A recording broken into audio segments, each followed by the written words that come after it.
पहला चरण से सभी लोग हाथ जोड़ लीजिए। नमो अरिहंताणं नमो सिद्धाणं नमो आयर्याणं नमो उवज्झायाणं नमो लोये सव्यसाहुणम् मंगलम भगवान वीरो मंगलम गौतमो गणी मंगलम कुंद कुंदाद्यो जैन धर्मोस्तु मंगलम सर्वमंगल मांगल्यम सर्वकल्याणकारकं प्रधानं सर्वधर्माणां जैनं जयतु शासनम् जैनं जयतु शासनम्। नमः समय साराय स्वानुभूत्या चकासते चित्स्वभावाय भावाय सर्वभावांतरच्छेदे। इस अष्टांगिका पर्व के अवसर पर हम सभी इस अवसर पर आचार्य अमृत चंद्र देव द्वारा विरचित 47 शक्तियों की चर्चा बराबर कर रहे हैं। शक्तियों की चर्चा की जाए, गुणों की बात की जाए, धर्मों की बात की जाए तो ये अनंत रूप में है, लेकिन 47 मात्र बताई गई हैं। क्या है वास्तव में? जितनी भी हमारी आत्मा में शक्तियां हैं उसको वचनों से बताया नहीं जा सकता। आत्मा वचनातीत है, अर्थात वचन जितने भी होते हैं वो लिमिटेड ही होते हैं और लिमिटेड चीज से अनलिमिटेड चीज को बताया नहीं जा सकता। हमारी आत्मा में अनलिमिटेड अनंत गुण है और अनंत गुणों को कुछ शब्दों के माध्यम से बताया जाए ऐसा नहीं है। इसलिए हमारी आत्मा वचनातीत है, अर्थात उसको वचनों से भी जो अतीत हो गई है, वचनों से जिसको बताया नहीं जा सकता। हमारा जैन शासन वास्तव में इतना समृद्ध है, इतना समृद्ध है कि जब भी आप देखते होंगे कि कहीं पर भी खुदाई होती है और खुदाई में कोई ना कोई जैन प्रतिमा बराबर निकलती ही निकलती है। अर्थात इतनी सारी जैन प्रतिमा थी, इससे ये बात पता लगता है कि पूर्व काल में कितने जैन हुआ करते थे।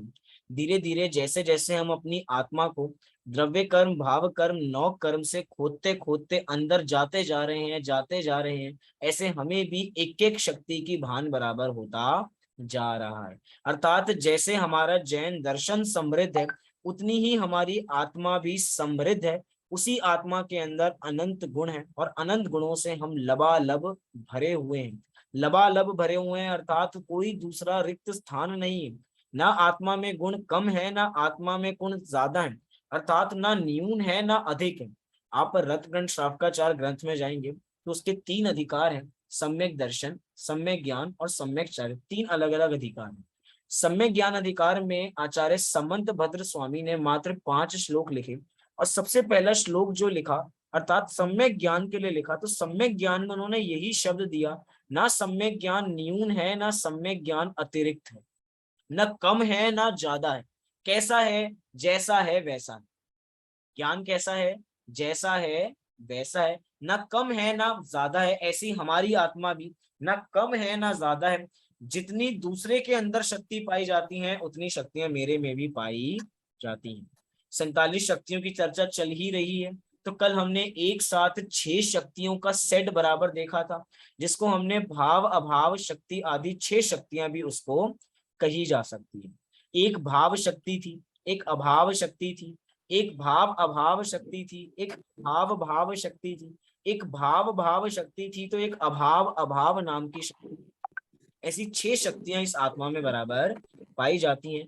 जल्दी से इन 6 पॉइंट्स को रिवीजन करने के लिए, 6 शक्तियों को रिवीजन करने के लिए यहाँ पे 6 पॉइंट्स हम सभी के बीच में लिखे हुए हैं। सबसे पहली शक्ति थी भाव शक्ति। भाव शक्ति क्या कहती है? भाव शक्ति कहती है कि सम्यक्त पर्याय वर्तमान विद्यमान वर्तती है वह भाव। ये क्या है, जो पर्याय है उसी पर्याय की वर्तमान पर्याय से जो व्यक्त द्रव्य होगा वो भाव शक्ति के कारण होगा। आगे कहा दूसरा अभाव शक्ति, कि वर्तमान सम्यक्त पर्याय में पूर्व की मिथ्यात्व पर्याय अविद्यमान है तथा भविष्य की केवल ज्ञान पर्याय भी अविद्यमान है, वह अभाव शक्ति। कि वर्तमान में मात्र वर्तमान की शक्ति होगी, वर्तमान की पर्याय होगी, ना भूत की होगी ना भविष्य की होगी, ना पहले की पाई जाएगी ना आगे की पाई जाएगी, अभाव नाम की शक्ति है। तीसरी शक्ति कह रहे हैं भाव अभाव नाम की शक्ति। क्या कहती है ये भाव अभाव नाम की शक्ति? लिखा कि पहले समय मिथ्यात्व भाव रूप था, वह वर्तमान में अभाव रूप हुआ, वह भाव अभाव है। अर्थात जिसका भाव है उसका अब अभाव है, जिसका भाव था अब उसका अभाव है।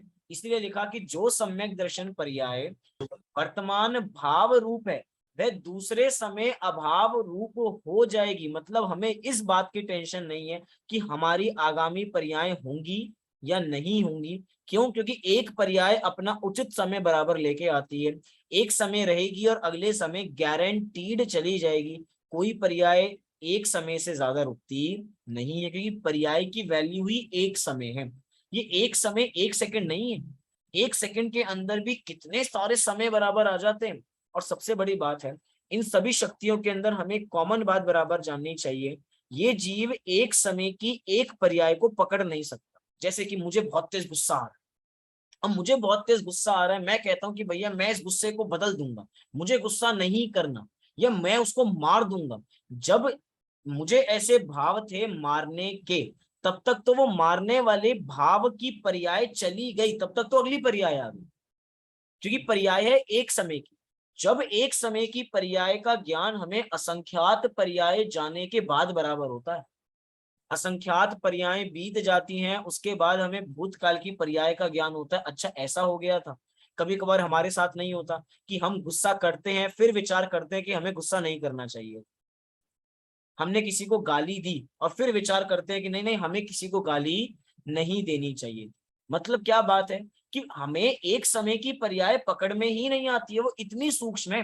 केवल ज्ञान में अवश्य पकड़ में आती है, लेकिन अभी हम छद्मस्त हैं, हमारे ज्ञान में पकड़ में नहीं आती। लेकिन ये एक समय की पर्याय भी अपने स्व समय से होती है, इसको किसी की आवश्यकता नहीं है।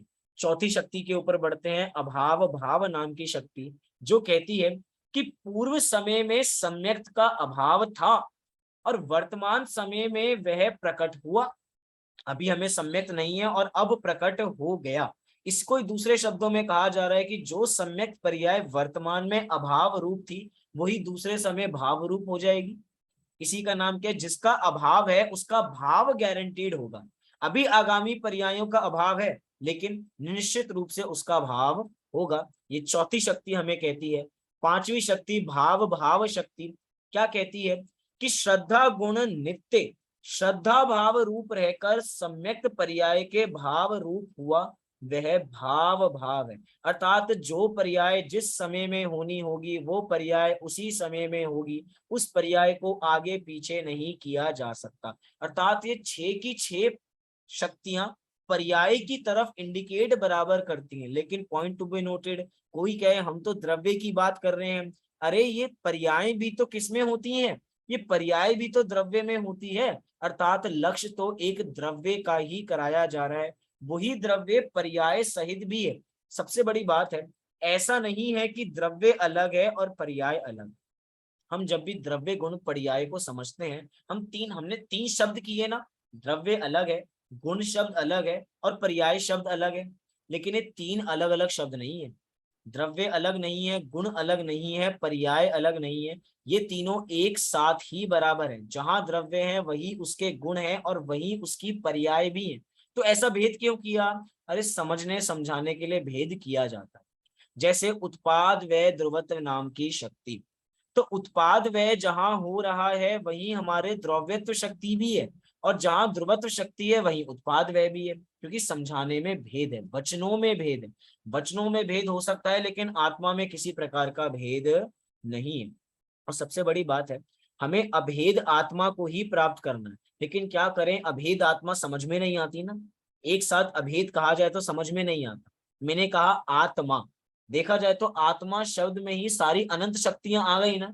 तो हम 10 दिन तक क्या कर रहे हैं, 10 दिन तक उसको भेद स्वरूप से बराबर जान रहे हैं। लेकिन लक्ष्य हमारा भेद करना नहीं है, लक्ष्य हमारा अभेद तक ही पहुंचना है। जैसे कि हमें शिकंजी पीनी है, तो शिकंजी अगर हमें पीनी है तो शिकंजी को अभेद करके पिएंगे तो शिकंजी का स्वाद ले पाएंगे।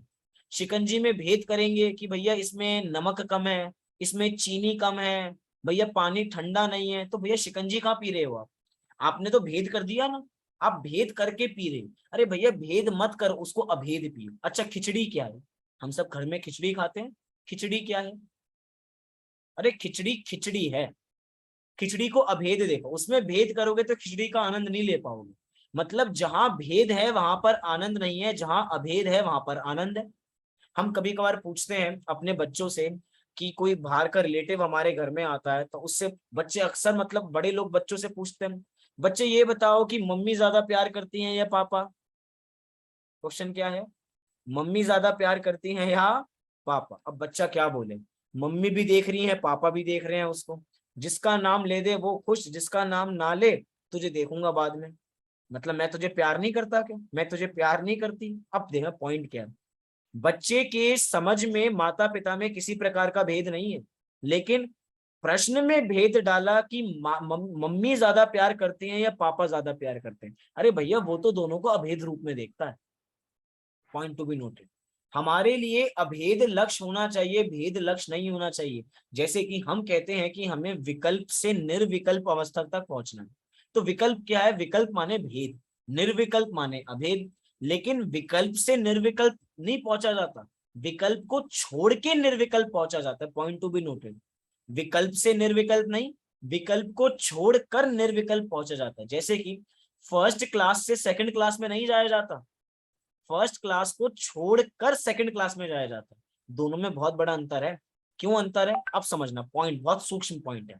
कोई कहे कि फर्स्ट क्लास से ही तो सेकंड क्लास में जाते हैं, नहीं भैया, अगर फर्स्ट क्लास से सेकंड क्लास में जाते हैं तो फर्स्ट क्लास कारण हो जाएगी सेकंड क्लास में जाने रूपी कार्य की। कोई कहेगा यही तो है, फर्स्ट क्लास पूरी होगी तब तो सेकंड में जाएंगे, एक कारण है और एक कार्य है। नहीं भैया, उत्पाद व्यय ध्रुवत को समझिए कि जब व्यय होता है तभी अगली पर्याय का उत्पाद होता है। कार्य कारण पने के अंदर जब भी हम किसी को कार्य कहते हैं और किसी का कारण कहते हैं तो एक को छोड़ना पड़ता है। जैसे तभी तो हम कहते हैं, क्या इस जीव को शुभ भावों से शुद्ध भाव की प्राप्ति हो सकती है? पॉइंट टू बी नोटेड, देखा जाए तो जब भी शुद्ध भाव की प्राप्ति होगी तो उससे एक समय पहले शुभ भाव ही होंगे, लेकिन शुभ भाव से शुद्ध भाव नहीं होंगे, शुभ भाव के त्याग से शुद्ध भाव होंगे। पॉइंट मतलब क्या, अगर हम इसको कारण कहते हैं तो भैया ये शुभ भाव तो शुद्ध भाव का कारण बन जाएंगी, अर्थात उपादेय हो जाएंगी। कि भैया अगर हमें शुद्ध भाव की प्राप्ति करनी है तो शुभ भाव करना पड़ेगा। नहीं भैया, शुभ भाव को छोड़ेंगे तो शुद्ध भाव में पहुंच पाएंगे। एक चीज को छोड़ेंगे, हम घर में स्टेयर्स चढ़ते हैं, तो स्टेयर्स कैसे चढ़ते हैं? एक सीढ़ी से दूसरी सीढ़ी पे चढ़ते हैं? नहीं भैया, एक सीढ़ी को छोड़ते हैं तो दूसरी पे चढ़ते हैं। थोड़ा सा प्रतिपादन में अंतर है, और जब प्रतिपादन में अंतर आता है तो वस्तु स्वरूप में भी, मतलब वस्तु स्वरूप में ऐसा स्वरूप है तभी तो प्रतिपादन में अंतर पड़ रहा है। वस्तु के अंदर ही ऐसा भाव नहीं होता तो हम बता पाते क्या ऐसा वास्तव में? एक पर्याय का व्यय होता है तो अगली पर्याय आती। अच्छा आप बताइए, मिथ्यात्व से सम्यक्त होता है ना, मिथ्यात्व से सम्यक्त होता है। एक समय पहले मिथ्यात्व था, अगले समय बाद सम्यक्त हुआ। तो अगर हम कहेंगे कि मिथ्यात्व कारण है सम्यक्त की पर्याय का, कौन मानेगा? मिथ्यात्व क्या कारण हो सकता है? अरे नहीं, मिथ्यात्व का त्याग सम्यक्त का कारण हो सकता है। मिथ्यात्व का त्याग सम्यक्त की पर्याय का जनक हो सकता है। मतलब एक पर्याय का व्यय और दूसरी पर्याय का उत्पाद, पॉइंट टू बी नोटेड, ये उत्पाद व्यय दोनों एक ही समय में, अलग अलग समय नहीं चाहिए। एक समय में तो व्यय होगा और अगले समय में उत्पाद होगा। जब भी हम 14 गुणस्थानों को देखते हैं, 14 गुणस्थान है हमारे पास, वही 14 गुणस्थान जो जीव की तारतम्य रूप अवस्था से बराबर बनते हैं। अर्थात जीव की तारतम्य रूप अवस्था से श्रद्धा और ज्ञान गुण को जब बराबर देखा जाता है तो उसे गुणस्थान कहा जाता है। गुणस्थान क्या है वास्तव में? अब गुणस्थान के अंदर कहा जाता है कि एग्जाम्पल के लिए एक गुणस्थान की बात करते हैं। 10वें गुणस्थान का अंतिम समय और 12वें गुणस्थान का प्रथम समय दोनों एक ही बात है। पॉइंट मतलब 12वें गुणस्थान का अंतिम समय और 13वें गुणस्थान का प्रथम समय एक ही बात है, क्योंकि उत्पाद व्यय एक ही समय में होता है।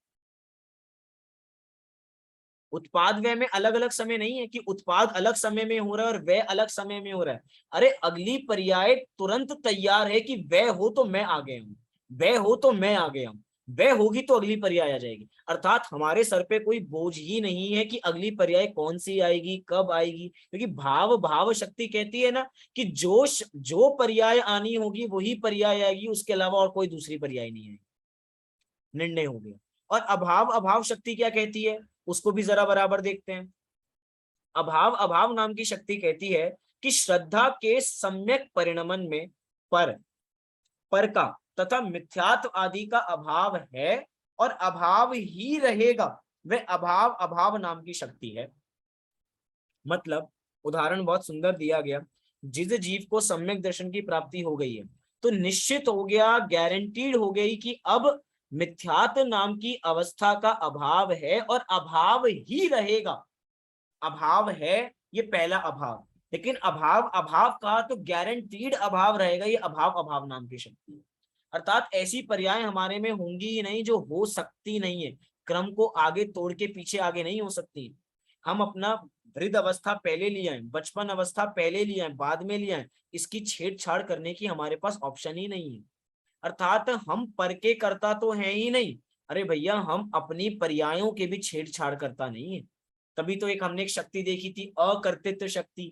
अकर्तृत्व शक्ति क्या कहती है कि भैया मैं करता नहीं हूं। किसका करता नहीं हूं? शरीर का करता नहीं हूं, बाहरी संयोगों का करता नहीं हूं। अच्छा अपना तो करता हूं, अरे भैया अपनी पर्यायों को भी आगे पीछे करने का करता मैं नहीं हूं। मैं अपनी पर्यायों को आगे पीछे नहीं कर सकता, इसीलिए मैं अकर्ता हूं। कोई कहता है ना मेरी तो अपने में चलती है, भैया मैं तो अपनी मनमर्जी का मालिक हूं। अरे अपने मनमर्जी के मालिक हो तो समय के अनुसार समय से पहले कार्य करके दिखाओ। समय से पहले कोई कार्य कर सकता है? नहीं भैया, जो कार्य समय रहते होगा वो समय रहते ही होगा। एक छोटा सा बच्चा, 8 वर्ष का बालक, 10 साल का बालक जिद कर रहा है कि मुझे शादी करा दो, मुझे शादी करा दो, मुझे शादी करनी है, तो उसकी शादी हो जाएगी। जिद कर रहा है तो करा दो, हो जाएगी।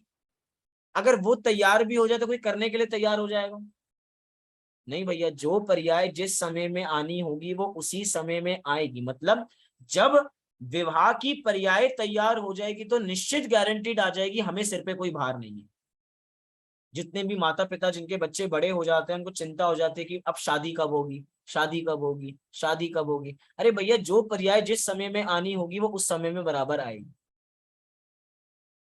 किसी को बहुत गंभीर बीमारी है, ये बीमारी कब दूर होगी, ये बीमारी कब दूर होगी? अरे जब दूर होनी होगी तब दूर होगी, हमारे विकल्प से दूर नहीं होगी। क्यों? क्योंकि विकल्प से तो मात्र कर्मों का बंधन होता है, और एक्सेप्ट एज इट इज अगर स्वीकार करें तो जीव आनंद में बराबर रहता है। ये सारी चर्चा तो हमने उन 6 शक्तियों की बराबर की जिसकी चर्चा हमने कल की थी।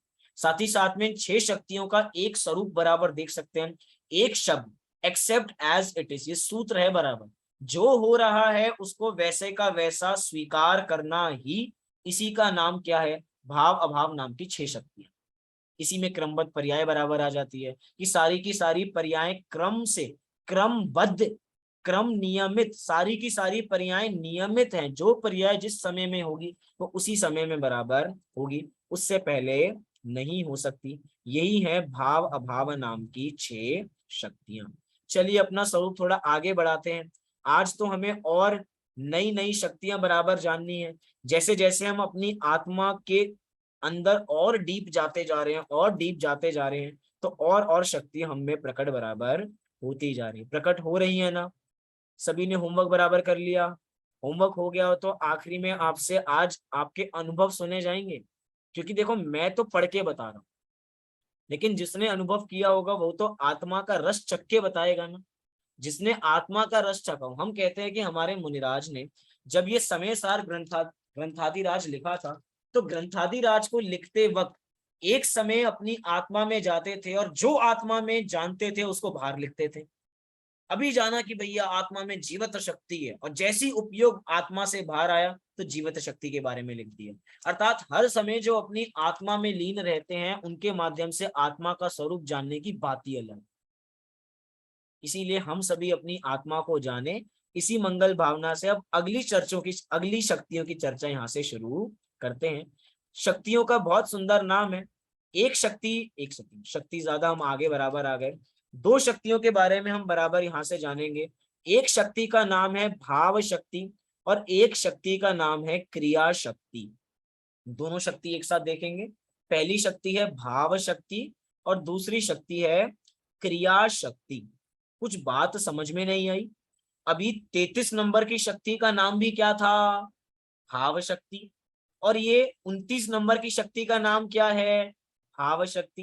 अरे क्या करें, आत्मा में अनंत शक्तियां हैं लेकिन शब्द तो संख्यात हैं। उन्हीं संख्यात शब्दों से उन अनंत शक्तियों को समझाना बहुत बड़ा चैलेंजिंग गेम है। तो ये शब्द तो वही है ना।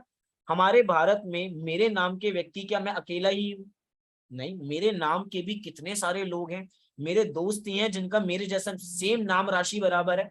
आपके नाम राशि के भी लोग बराबर होते हैं सब जगह, या आप अकेले वन इन पूरे वर्ल्ड में एक ही मैं पीस हूं? ऐसा कोई नहीं है।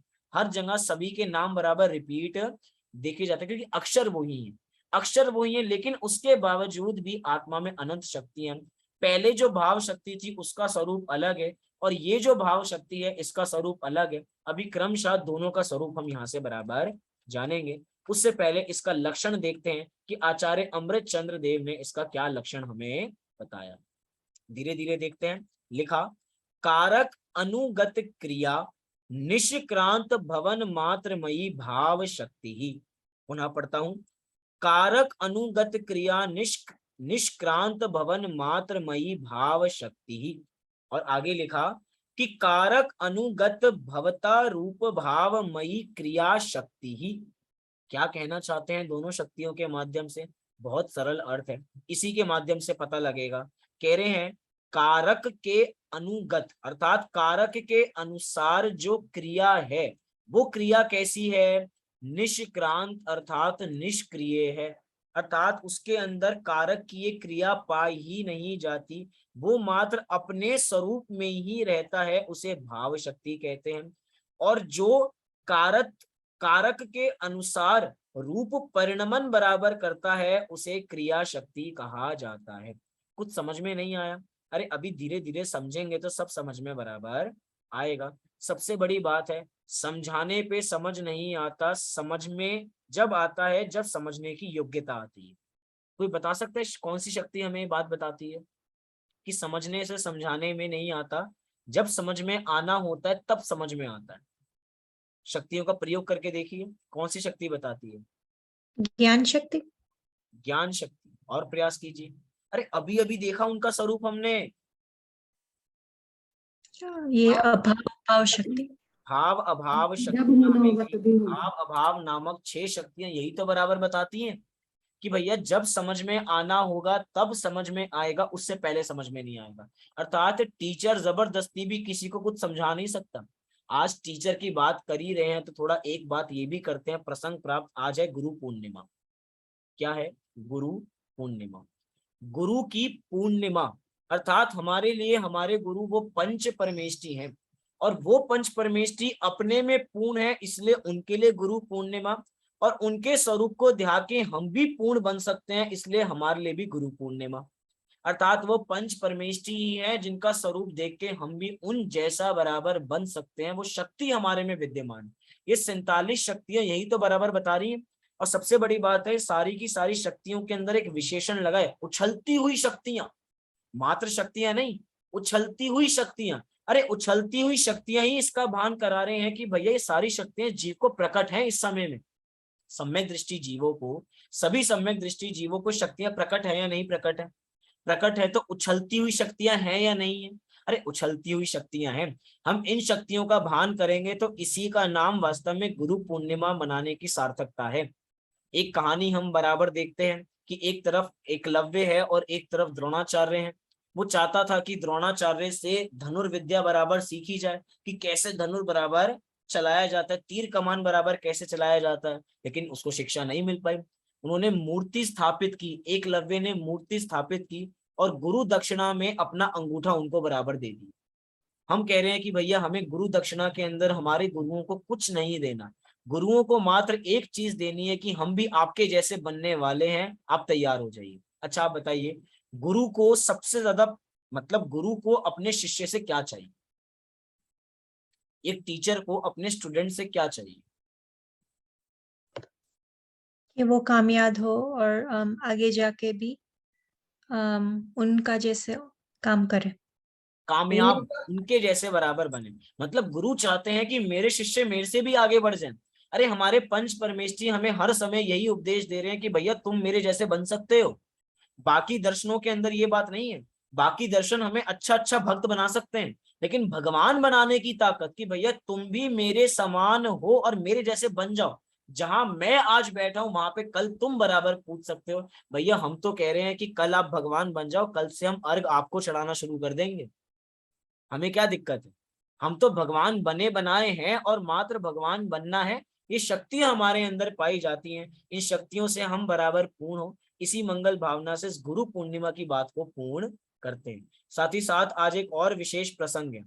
आज वो 66वां दिन है जिस दिन भगवान महावीर की दिव्य ध्वनि लोगों को नहीं मिली, लेकिन जैसे ही कल का सूर्य उदय होगा भगवान की दिव्य ध्वनि सभी को सुनने को मिलेगी। क्यों? क्योंकि भगवान महावीर की दिव्य ध्वनि 66 दिनों तक नहीं खिली, लेकिन उसके तत्काल बाद जब गौतम गणधर की उपस्थिति बराबर हो गई तो दिव्य ध्वनि खिलने लग गई। अर्थात अब ये जो रात होगी वो आखिरी रात होगी, कल की जो सुबह होगी वो नई सुबह नई किरण के साथ आएगी। सभी जीव जो 66 दिनों तक मौन बराबर बैठे थे कि कब भगवान महावीर की दिव्य ध्वनि खिलेगी, आज वो उनका अंतिम प्रतीक्षा का पल है। इसीलिए भी हम इसको इस तरीके से भी बराबर देख सकते हैं, क्योंकि कल क्या है? कल है वीर शासन जयंती। इसकी चर्चा इसलिए अभी कर रहा हूं, हमारे कल भी चर्चा हम इसी की बराबर करेंगे, लेकिन कल तो रात्रि में बराबर चर्चा करेंगे ना, पूरा दिन बराबर निकल ही जाएगा। पूरा दिन निकल जाए तो क्या बात है, अगर पहले से ही जान ले कि हमें पूरा दिन बराबर कैसे मनाना चाहिए तो अलग बात है। हम अपना बर्थडे सुबह से मनाते हैं ना, सुबह से ही शुरू हो जाते हैं बराबर। अब भैया ये वीर शासन जयंती है, वीर भगवान का शासन है, और ऐसा शासन है जो अस्खलित शासन है। आपको पता है कहीं पे भी कोई भी व्यक्ति की बात लंबे समय तक नहीं टिक सकती। पाकिस्तान एक ऐसा एरिया है वहां पे आज तक 5 साल की सरकार नहीं टिक पाई, बार बार सरकार आती है कभी टिक ही नहीं पाती है, 5 साल से पहली सत्ता को छोड़ना पड़ जाता है। भारत में भी कई बार हो सकता है, हो जाता है कि कोई भी प्रधानमंत्री के पद से बराबर इस्तीफा बराबर दे दिया। अभी बाहर के देश में बराबर हुआ कि इस्तीफा बराबर दे दिया, हम नहीं बराबर रहेंगे। ऐसा भगवान महावीर की दिव्य ध्वनि में क्या है कि आज भगवान महावीर के 2500 साल बाद भी आज उनकी दिव्य ध्वनि, आज उनकी वाणी अस्खलित रूप से चल रही है। कुछ तो होगा भगवान महावीर में।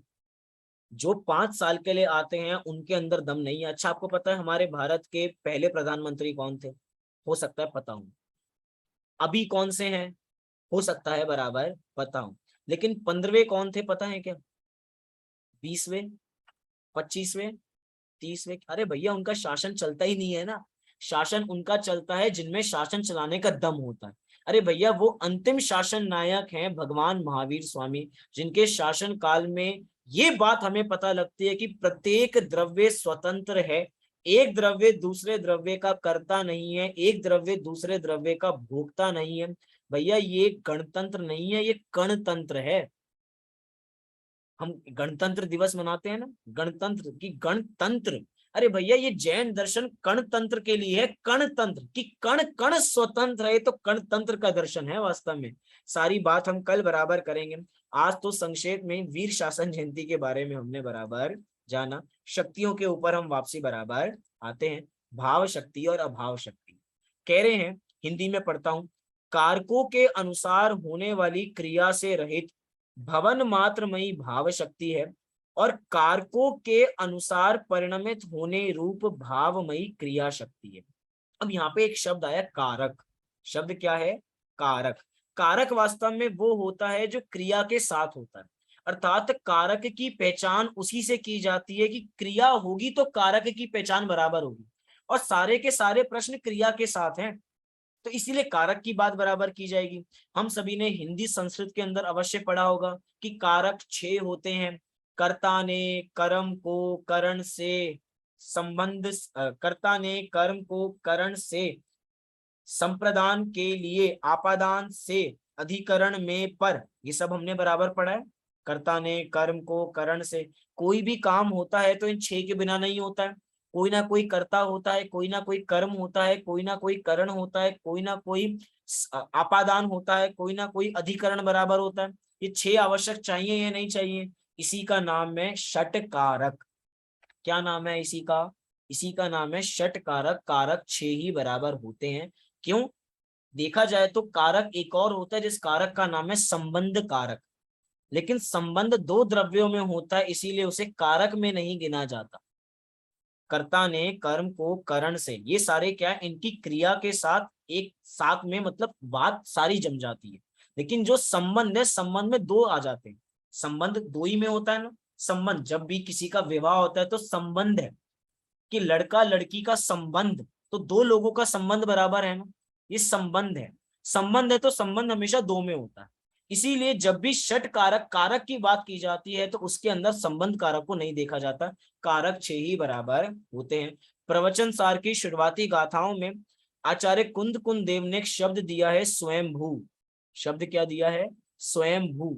इस स्वयंभू शब्द ही बराबर क्या है कि मैं स्वयंभू हूं, कि मैं ही मेरा कर्ता हूं, मैं ही मेरा कर्म हूं, मैं ही मेरा करण हूं। अगर आपको ये कर्ता कर्म करण समझ में नहीं आ रहा हो तो आगामी जितनी चर्चाएं होंगी इस 40 नंबर की शक्ति के बाद, जितनी 7 शक्तियां हैं वो इसी के ऊपर आधारित हैं कि कर्ता, एक शक्ति का नाम है कर्ता शक्ति, एक शक्ति का नाम है कर्म शक्ति, एक शक्ति का नाम है करण शक्ति। इन सब के माध्यम से चर्चा करेंगे। लेकिन यहाँ पे क्या कहना चाहते हैं? यहाँ पे कहना चाहते हैं कि कारकों के अनुसार होने वाली क्रिया से रहित भवन मात्रमयी भाव शक्ति, कि मैं क्रिया से रहित हूं, लेकिन कौन सी क्रिया से रहित हूं ये तो मुझे पता ही नहीं। अरे कह रहे हैं कि जितनी आत्मा में विकारी पर्याय हैं उसका कर्ता मैं नहीं हूं, वो मेरी क्रिया नहीं है। मैं उसका कर्ता नहीं हूं, मैं उसका कर्म नहीं हूं, वो मेरी करण नहीं है। क्यों? क्योंकि विकारी पर्याय मेरी नहीं है। Point to be noted. मैं क्रिया से रहित हूं, क्रिया से नहीं रहित हूं, इसका नाम ही है निष्क्रिय। कोई कहे कि मैं निष्क्रिय कैसे हूं? अरे मैं पर का कर्ता नहीं हूं, मैं पर का भोक्ता नहीं हूं, मैं पर का कर्म नहीं हूं, इसीलिए मैं निष्क्रिय हूं। मेरे अंदर पर पाया नहीं जाता। मैं पर का कर्ता हूं क्या? मैं पर का कर्म हूं क्या? क्या मैं पर की क्रिया हूं? क्या मैं पर का साधन हूं? क्या मैं कर का संप्रदाय हूं? क्या मैं पर का अधिकरण हूं? नहीं भैया, मैं कुछ भी पर का नहीं। अर्थात विकारी पर्याय इस जीव के अंदर पाई नहीं जाती। पर क्योंकि पर्याय बराबर है विकारी पर्याय, लेकिन वो विकारी पर्यायों का कारक मैं नहीं, उससे मैं निष्क्रिय हूं। विकारी पर्याय मुझ में नहीं पाई जाती। यही शक्ति हमें बताती है भाव नाम की शक्ति। Point to be noted. पहले भी भाव शक्ति थी, वो भाव शक्ति पर्याय को फोकस कर रही है, लेकिन ये भाव शक्ति द्रव्य को फोकस कर रही है। कैसे द्रव्य को फोकस कर रही है? कह रहे कि भैया पर द्रव्य के षट कारक मेरे में घटित नहीं है। सीधा सा एक लाइन में, पर द्रव्य के षट कारक मेरे में घटित नहीं होते। मतलब मेरे अंदर राग नहीं पाया जाता। मैं राग का कर्ता नहीं हूं, मैं राग का कर नहीं, मैं नहीं हूं ना, जो है वो है। लेकिन सबसे बड़ी बात है, अगर यहाँ पे बात चल रही है कि मैं विकारी पर्यायों का करता नहीं हूं, तो कुछ का करता हूं या नहीं हूं? अरे हाँ करता हूं, क्योंकि अगली शक्ति कहती है क्रिया शक्ति। अगली शक्ति का नाम क्या है? क्रिया शक्ति। क्रिया शक्ति कहती है कि मैं अपनी पर्यायों का तो करता हूं, और कौन सी पर्यायों का करता हूं? निर्मल पर्यायों का करता हूं। कौन सी पर्यायों का करता हूं? निर्मल पर्यायों का करता हूं। क्यों? क्योंकि निर्मल पर्यायों के षट कारक, जो कारक का ना कारकों के अनुसार परिणमित होने रूप, अर्थात कर्ता के अनुसार ये जीव परिणमित बराबर हो रहा है। कर्म ही मैं हूं। अभी अभी हम द्रव्य संग्रह में एक बहुत सुंदर चर्चा कर आए थे, ध्यान, ध्याता और ध्येय की। 3 चीजें हैं, ध्यान, ध्याता और ध्येय। ध्याता वो है जो ध्यान करता है, ध्यान वो है जो ध्यान की प्रक्रिया है, और ध्येय वो है जिसको ध्याना है। अर्थात ध्येय इधर कर्म है। जैसे कि सिंपल सी एक बात बताता हूं, कि मैं जाता हूं, एक सेंटेंस क्या है, मैं जाता हूं। तो मैं करता हूं, जाता हूं ये क्रिया। अब कोई मेरे से पूछे कि मैं मतलब आप कहाँ जाते हो, तो मैं स्कूल जाता हूं, मैं स्कूल जाता हूं। तो मैं क्या हूं, मैं हूं कर्ता। मैं कौन, मैं कर्ता। क्रिया क्या है, जाता हूं। लेकिन कहाँ जाता हूं, किससे पूछो, मैं से पूछो, क्योंकि जाता कौन है, मैं जाता हूं। मेरे से पूछो मैं कहाँ जाता हूँ, स्कूल जाता हूँ। तो स्कूल क्या है, स्कूल है कर्म। स्कूल क्या है, कर्म। अब यहाँ पे दो चीजें हैं ना, मैं अलग है, स्कूल अलग है। जैसे कि दूसरा एग्जांपल ले लीजिए, मैं खाना खाता हूं, मैं खाना खाता हूं। मैं करता हूं, खाता हूं ये क्रिया है, और खाना खाता हूं, भोजन करता हूं, ये भोजन क्या है, ये है उसका कर्म। लेकिन ये दो में हम कह रहे हैं कि भैया ये सारे कारक मेरे में ही घटित होते हैं, कि मैं ही मेरा सब कुछ करता हूं।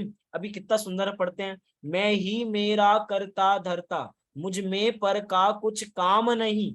कहाँ पढ़ते हैं, मैं ज्ञानानंद स्वभावी हूं में पंक्तियां पढ़ते हैं, मैं ही मेरा करता धरता। अरे मैं ही मेरा करता धरता ये है कि मैं पर का करता नहीं हूं पर मेरा करता नहीं है, मैं पर का कर्म नहीं हूं पर मेरा कर्म नहीं है।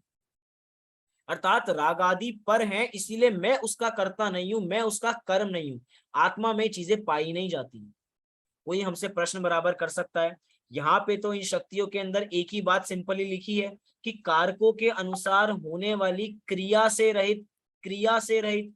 आपने कैसे लगाया कि यहाँ पे विकारी पर्यायों की बात चल रही है, इसमें निर्मल पर्यायों को आपने क्यों नहीं लिया, इसलिए नहीं लिया क्योंकि अगली शक्ति क्रिया शक्ति है, जिस क्रिया शक्ति में उन्हीं निर्मल पर्यायों से सहित बताया जा रहा है, और उस निर्मल पर्यायों की क्रिया के सहित मैं हूं उस रूप परिणमित करता हूं। अगर पहले निर्मल पर्यायों को लिया गया है, इससे संबंध ये सिद्ध हो गया कि पहले विकारी पर्यायों को लिया गया है, अर्थात विकारी पर्यायों को जो षट कारक है वो मेरे में घटित नहीं है।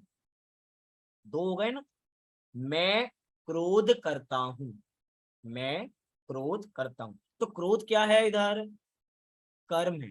तो कर्ता अलग हो गया, कर्म अलग हो गया। और जब कर्ता और कर्म अलग हो गया तो भैया मैं उसका करता नहीं हूं, क्यों, क्योंकि मैं उसी का करता हूं जो मेरे में पाया जाता है। क्रोध तो मेरे में पाया ही नहीं जाता।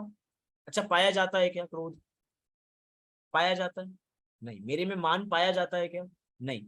ये सेंटेंस ही अलग है, क्रोध अलग, मतलब कर्म बराबर हो गया, लेकिन वो कर्म मेरे अंदर नहीं पाया जाता, इसीलिए वो षट कारक अभिन्न षट कारक नहीं कहलाते।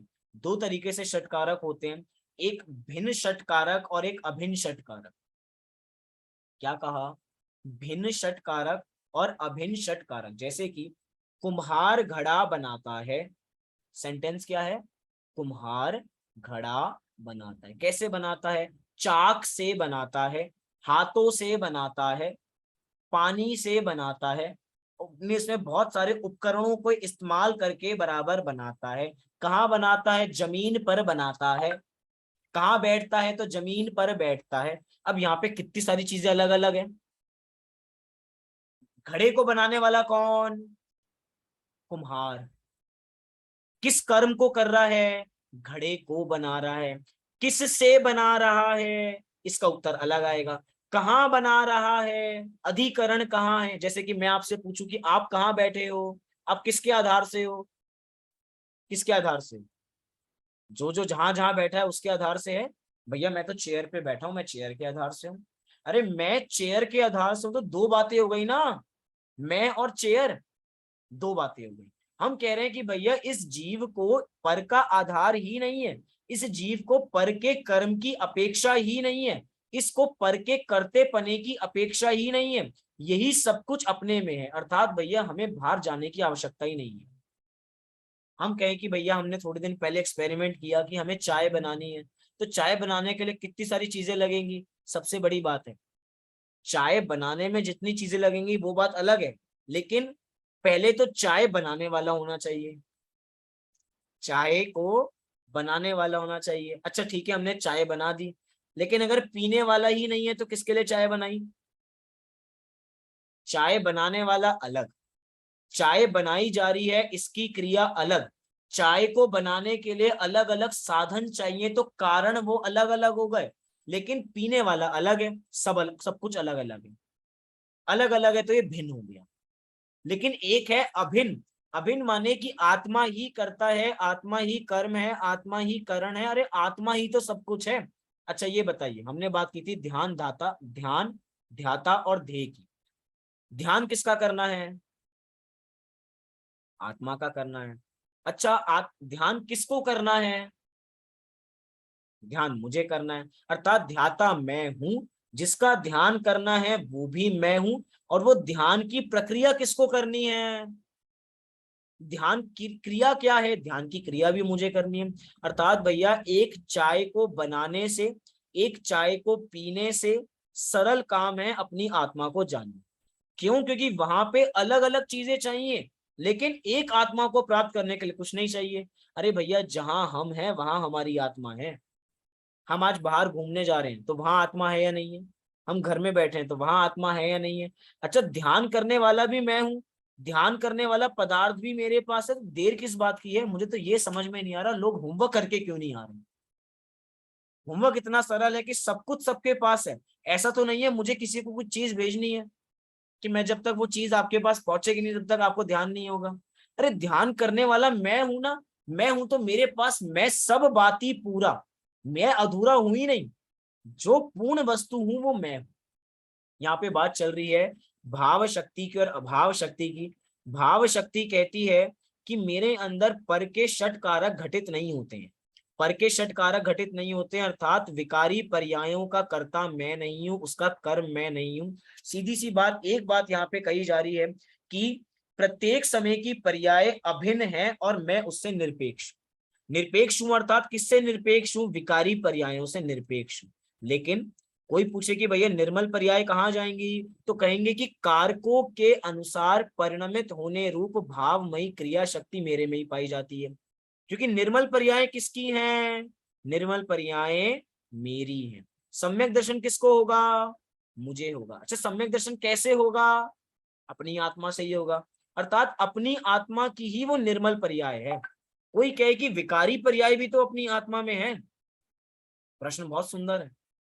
विकारी पर्याय कहाँ है? क्या विकारी पर्याय मेरी आत्मा में नहीं है? अरे विकारी पर्याय होती तो मेरी पर्यायों में ही है। लेकिन अभी हम बात शक्तियों की कर रहे हैं, कमजोरी की बात नहीं कर रहे हैं। विकारी पर्याय हमारी कमजोरी है या शक्ति है? कमजोरी है। और हम बात कर रहे हैं शक्तियों की, और जब शक्तियों की बात की जाती है तो कमजोरी को याद नहीं किया जाता। अरे भैया हम शक्ति संपन्न हैं, और विकारी पर्याय तो मेरे विकार को दिखाती हैं, मेरा मॉरल डाउन करती हैं। मैं जब जब मिथ्यात को देखता हूं तो मुझे गिल्टी आती है, और जब जब मैं मिथ्यात को देखूंगा तो मिथ्यात को छोड़ नहीं पाऊंगा। अरे भैया अगर हमें ऊंचा चढ़ना है ना, जिन लोगों को पहाड़ चढ़ना होता है ना वो नीचे नहीं देखते हैं। नीचे देखेंगे तो डर लगेगा। होता है नहीं होता? हम जब ऊंचाई पे पहुंच जाते हैं तो भैया पीछे मुड़ के मत देखना। पीछे मुड़ के देखोगे तो डर लगेगा।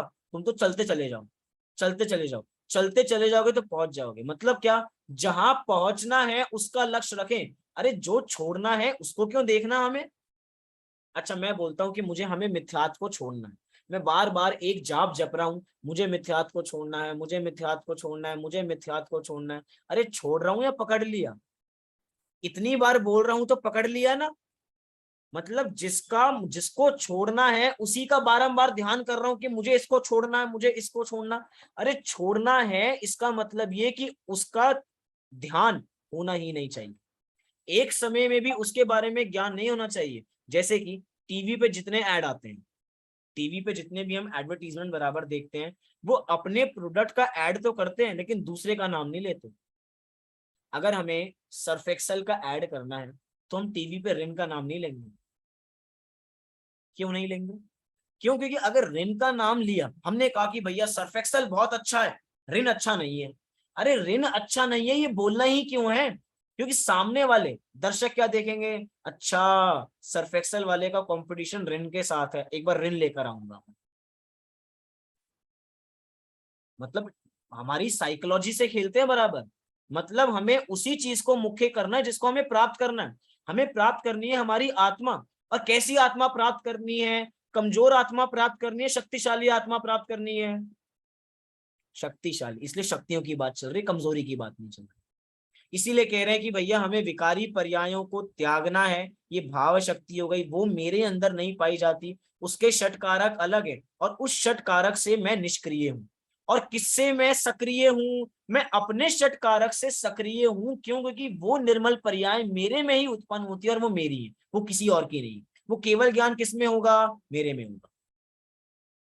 वो मेरी तो आगामी पर्याय है। इसीलिए एक से भिन्न बताया जा रहा है और एक से अभिन्न बताया जा रहा है। यही दोनों शक्तियों का स्वरूप हमें समझना चाहिए।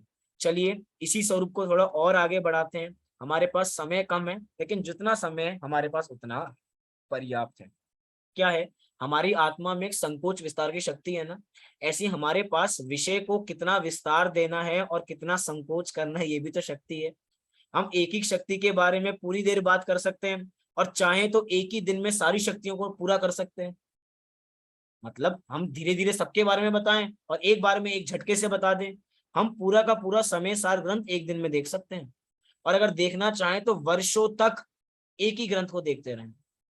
संकोच विस्तार की शक्ति, विषय में भी संकोच विस्तार की शक्ति देखी जाती है। अभी तो हम अगली शक्तियों की बात करते हैं, कर्म शक्ति और कर्तृत्व शक्ति। क्या कहती है ये शक्ति? अच्छा, ये दो शक्तियों का आपने नाम सुना, तो एक शक्ति सुनी सुनाई है, कर्तृत्व शक्ति। कहाँ सुनी सुनाई है? अरे कर्तृत्व शक्ति नहीं, वो अकर्तृत्व शक्ति थी, लेकिन समझ में नहीं आया। एक आत्मा में अकर्तृत्व नाम की शक्ति है और एक आत्मा में कर्तृत्व नाम की शक्ति है। अरे हाँ भैया, आत्मा में कर्तृत्व भी है, आत्मा में अकर्तृत्व भी है, लेकिन किसका कर्तृत्व है और किसका अकर्तृत्व है इसको जान लेना। बिना जाने तो भैया मतलब आधा ज्ञान, अधूरा ज्ञान तो मिथ्या ज्ञान है। किसकी अपेक्षा से कर्ता कहा जा रहा है और किसकी अपेक्षा से अकर्ता कहा जा रहा है, बिना अपेक्षा को हम आगे नहीं बढ़ सकते। बिना अपेक्षा को जाने हमें कोई वस्तु स्वरूप समझ में ही नहीं आएगा। क्या कहता है कर्म शक्ति और कर्तृत्व शक्ति? देखिए स्वरूप लिखा, प्राप्यमाण सिद्ध रूप भावमयी कर्म शक्ति ही, और लिखा भवता रूपा सिद्ध रूप भाव भावकत्वमयी कर्तृत्व शक्ति ही। दो शक्तियां हैं, फिर से पढ़ता हूं। प्राप्यमाण सिद्ध रूप भावमयी कर्म शक्ति और भवता रूप सिद्ध रूप भाव भावकत्वमयी कर्तृत्व शक्ति। इन दो शक्तियों की चर्चा हमें बराबर करनी है। अब यहाँ पे क्या कहा जा रहा है? प्राप्यमाण। प्राप्यमाण मतलब जिसको प्राप्त हमें करना है, जिसको प्राप्त करना है, अर्थात वो हमारा कर्म है। क्यों? क्योंकि कर्म उसको प्राप्त करता है जो कर्ता करता है। मतलब सेंटेंस में हमने कहा कि मैं खाना खाता हूं, तो मैं खाना, ये खाना मुझे प्राप्त हुआ ना, तो जो जिसको प्राप्त कर रहा है उसकी बात यहाँ पे चल रही है। अब शब्द यहाँ पर दिया गया सिद्ध रूप भाव। इस सिद्ध रूप भाव क्या है?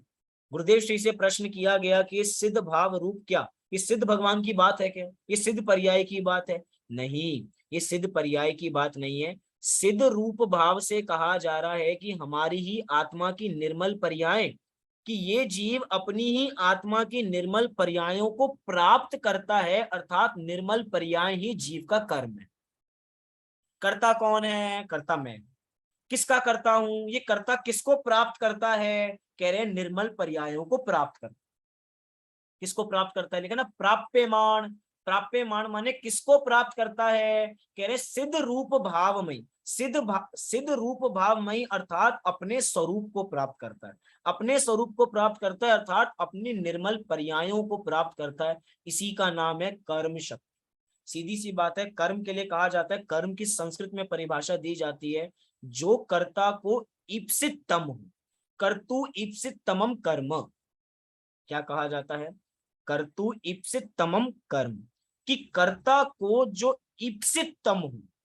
क्या कहा जा रहा है? ईप्सित तम। ईप्सित माने होता है कर्ता जिसको चाहता है। ईप्सित माने चाहता है, लेकिन भैया सामान्य नहीं चाहता। चाहने में भी अलग अलग कैटेगरीज हैं। जैसे होता है ना गुड, बेटर, बेस्ट। एक एक कंपैरेटिव डिग्री है, एक सुपरलेटिव डिग्री है। सारी डिग्रीज बराबर देखी जाती है। कह रहे हैं कि भैया यहाँ पे ईप्सितम, जैसे एक हो गया ईप्सित, एक ईप्सितर, एक ईप्सितम। ये ईप्सितम मतलब कि कर्ता जिसको सबसे ज्यादा चाहता है। मैं करता हूं, क्यों? क्योंकि मैं आत्मा हूं। मैं किसको चाहता हूं? मेरे लिए सबसे ज्यादा करने योग्य कार्य क्या है? मेरे लिए सबसे ज्यादा करने योग्य आराम है। मेरे लिए सबसे ज्यादा करने योग्य खाना खाना है। मेरे लिए सबसे ज्यादा करने योग्य क्या है? पिक्चर देखना है। क्या है? इप्सितम क्या है हमें? आत्मा है। देखो भैया, सोच समझ के बोलना। जो भी आत्मा बोल रहे हैं, मैं प्रश्न पूछ सकता हूं उनसे। अगर ईप्सित तम है तो प्राप्त हो रहा है, नहीं हो रहा कर्ता को? क्योंकि कर्ता को जो ईप्सित तम होता है वो उसको प्राप्त होता है। Point to be noted. हमारी थाली में 7 से 8 व्यंजन है। 56 भोग। 56 भोग की थाली होती है ना, राजस्थान में जाते हैं तो बहुत बड़ी थाली मिलती है, राजस्थानी थाली, छोटी छोटी। अब बताओ, राजस्थान में हम गए, हम बहुत बड़ी थाली के सामने बैठे हैं, बहुत अलग अलग व्यंजन वहां पर रखे हैं। जिस समय मैं दाल बाटी खा रहा हूं और चूरमा साइड में रखा है, लेकिन जिस समय मैं दाल बाटी खा रहा हूं उस समय दाल बाटी मेरे लिए ईप्सितम है। चूरमा मेरे लिए ईप्सित हो सकता है। Point to be noted. चूरमा मेरे लिए ईप्सित हो सकता है, मैं उसको चाहता हूं, लेकिन जिस समय जो वस्तु को ग्रहण कर रहा हूं वो मेरे लिए ईप्सितम है।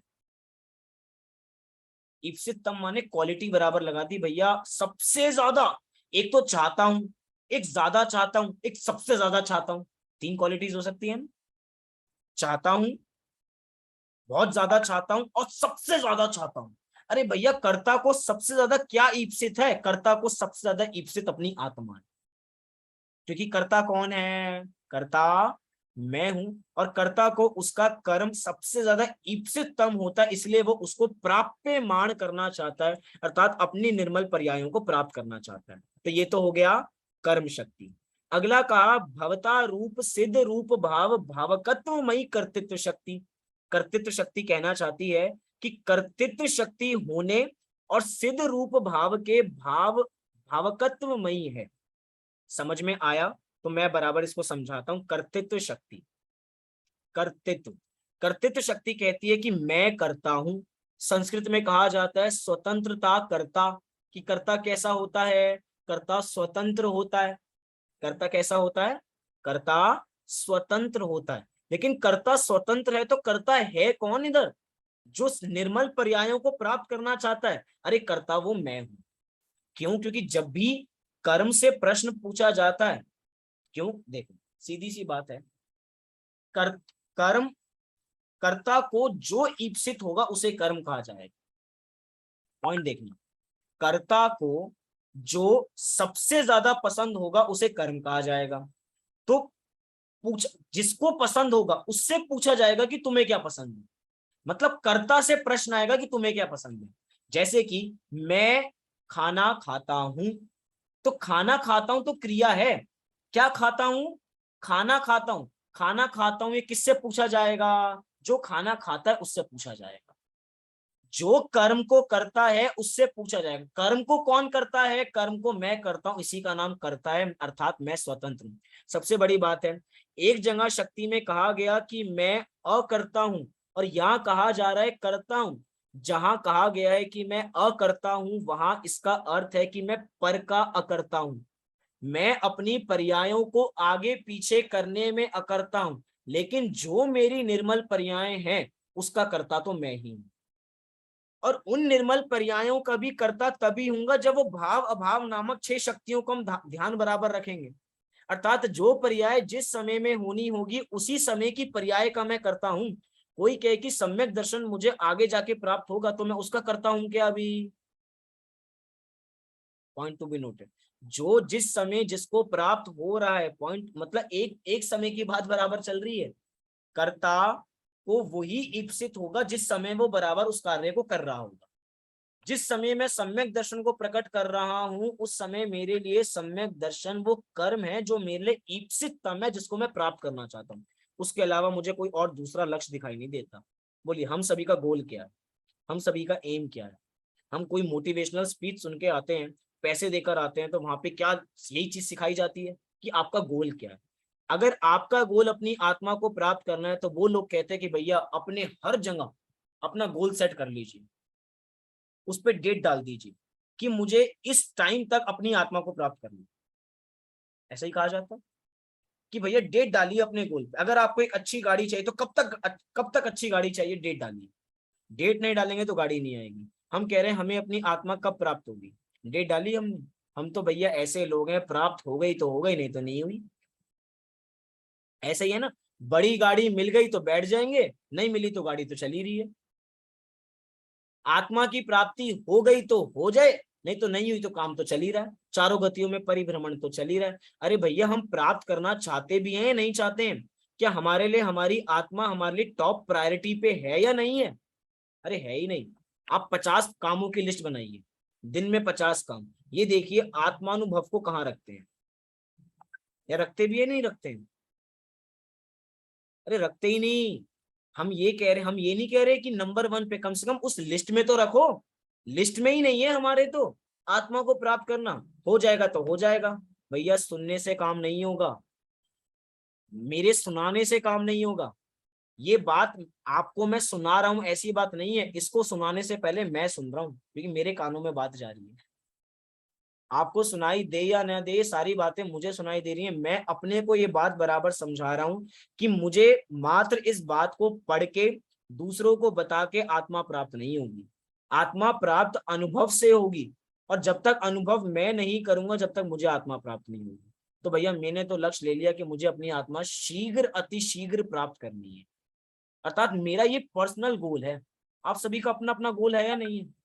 आज गुरु पूर्णिमा के दिन ये नियम बराबर ले सकते हैं कि भैया हम अपनी आत्मा को गारंटीड इस भव के अंदर गारंटीड प्राप्त करेंगे। क्या पता अगली बार मनुष्य पर्याय मिले या ना मिले, बड़ी दुर्लभता से मिली है। अगर अभी मिली है तो इसकी थोड़ी गरिमा करें, समय बीत जाएगा तो बात दोबारा आने वाली नहीं है। ये सारे संयोग जितनी मुश्किल से मिले हैं उतनी जल्दी चले भी जाते हैं, लेकिन अगर चले गए तो गिल्ट करने के लिए ऑप्शन नहीं रहेगा हमारे पास। नरक पर्याय में चले गए, ऐसी पर्याय में चले गए जहां पे ऐसा भाव ही नहीं है, तो काम बराबर कैसे करेंगे? एक और शक्ति है जिसका नाम है करण शक्ति। सामान्य स्वरूप देखते हैं, कल चर्चा इसकी बराबर करेंगे। क्या है करण शक्ति? करण का मतलब होता है साधन। करण का मतलब क्या होता है? साधन। साधक तमम करणम, कि साधक तम जो होता है उसे करण कहा जाता है, संस्कृत की परिभाषा है। साधक तम, साधन मतलब जो साधन, कोई भी काम करते हैं तो उसके लिए साधन जरूरत पड़ता है। अगर आज हमें आपके देश में आना हो तो कोई साधन लगेगा? कैसे लाएंगे? प्लेन से आ सकते हैं, समुद्र के रास्ते से, गाड़ी के रास्ते से, पैदल आ सकते हैं, ये साधन है। किसी ना किसी साधन के जरिए ही बराबर आया जाएगा। वो जरिया क्या है? साधन। यहां पर कहा जा रहा है, देखिए क्या लिखा, भवत भाव भवन साधक तमत्वमयी करण शक्ति। अब देखिए इसके अंदर भी शब्द लगाया तम। शब्द क्या लगाया? तम। तम क्या है? वो डिग्री है कि जो सबसे ज्यादा जरूरी है। कोई बच्चा कहे कि भैया मैंने सारी तैयारी कर ली पेपर की। क्या तैयारी कर ली? मैंने एग्जाम पैड रख लिया, मैंने अपने पेन तैयार कर लिए, मैंने सब कुछ तैयार कर लिया, लेकिन पूछे कि तुमने पढ़ाई की है नहीं की है? नहीं नहीं, बस पढ़ाई करनी तो बची है और सब तैयारी हो गई। तो बोलो उसकी तैयारी है क्या? अरे जो काम करना सबसे ज्यादा इंपॉर्टेंट था वो तो तुमने किया ही नहीं। ये है साधनतम। हम कह रहे हैं कि हमें हमारी आत्मा का साधन क्या है? उत्कृष्ट साधन। कह रहे भैया हमारी आत्मा का उत्कृष्ट साधन मेरी ही अपनी आत्मा है। इसलिए लिखा हिंदी में, करण शक्ति प्रवर्तमान भाव के होने में साधक तममयी है। मतलब प्रवर्तमान भाव क्या है? प्रवर्तमान भाव है अपनी आत्मा, क्योंकि द्रव्य क्षेत्र काल और भाव, भाव माने अपनी आत्मा। हम जिस आत्मा, और प्रवर्तमान जो भाव इस समय में चल रहा है, उस समय वही आत्मा अपने लिए ही करण है, अर्थात उसको किसी दूसरे करण की आवश्यकता नहीं है। आज बाहर में कितनी परतंत्रता है, अगर मुझे किसी के भी दूर देश में जाना है तो कोई ना कोई साधन लेना पड़ेगा, परतंत्र साधन। लेकिन अपनी आत्मा के लिए साधन क्या है? अरे अपनी आत्मा के लिए साधन मैं ही हूं, मैं ही करता हूं, मैं ही कर्म हूं। कोई कहे कि आत्मा कैसे प्राप्त होगी? आत्मा अपने द्वारा ही प्राप्त होगी। क्यों? क्योंकि कर्ता ने कर्म को करण से माने किस से? आप हमारे देश किस से आएंगे? गाड़ी से आएंगे, प्लेन से आएंगे, परतंत्रता है। लेकिन आप अपनी आत्मा को किस से प्राप्त करेंगे? अरे आत्मा को आत्मा से प्राप्त करेंगे। क्यों? क्योंकि आत्मा को प्राप्त करने के लिए साधन क्या है? साधन शिखर जी है क्या? शिखर जी जाके साधन प्राप्त करें तो आत्मा प्राप्त होगी? गिरनार जी जाएं तो आत्मा प्राप्त होगी? नहीं भैया, आत्मा आत्मा में प्राप्त होगी। इष्टोपदेश के अंदर आचार्य पूज्य पाद ने बहुत सुंदर एक श्लोक लिखा, जिसका अर्थ उन्होंने बताया कि आत्मा ही आत्मा का गुरु है। गुरु पूर्णिमा है ना, इस बात पे पूर्ण करता हूँ क्या, कि आत्मा ही आत्मा का गुरु है, अर्थात आत्मा ही आत्मा का साधन है। हम ही सबसे बड़े अपने गुरु हैं, हमसे ज्यादा हमें कोई नहीं समझा सकता। अगर हमें समझने की योग्यता होगी तो हम समझेंगे, सामने वाला लाख समझाए तो समझ में नहीं आए। कोई कहे कि गुरुदेव श्री के प्रवचन सुन सुनकर हमारा काम हो जाएगा क्या, भगवान महावीर की दिव्य ध्वनि सुन के हमारा काम हो जाएगा? अरे काम उसका होगा जो अपने जीवन में अप्लाई करेगा। सुन के क्या बात है, सुनते तो अनेक जीव हैं, कल्याण वो करते हैं जो उस बात को अपने में उतारते हैं। यहाँ पे हमने आज मुख्य रूप से 3 शक्तियों की चर्चा आखिरी में की, कर्तृत्व शक्ति, कर्म शक्ति और एक शक्ति की बात हमने बराबर करण शक्ति की। कल थोड़ी इसकी और चर्चा करेंगे। साथ ही साथ एक भाव शक्ति और क्रिया शक्ति की आज हमने 5 शक्तियों की चर्चा पूर्ण की। कल और शेष शक्तियां हमारी बची हैं, कुछ ही शक्तियां बची हैं। कितनी बची हैं? 4। लेकिन वो 4 शक्तियों के माध्यम से अपने स्वरूप को देखेंगे और कल वीर शासन जयंती का स्वरूप बराबर देखेंगे। अभी की बात को इसी मंगल भावना से पूर्ण करते हैं कि हम सभी अपनी आत्मा को प्राप्त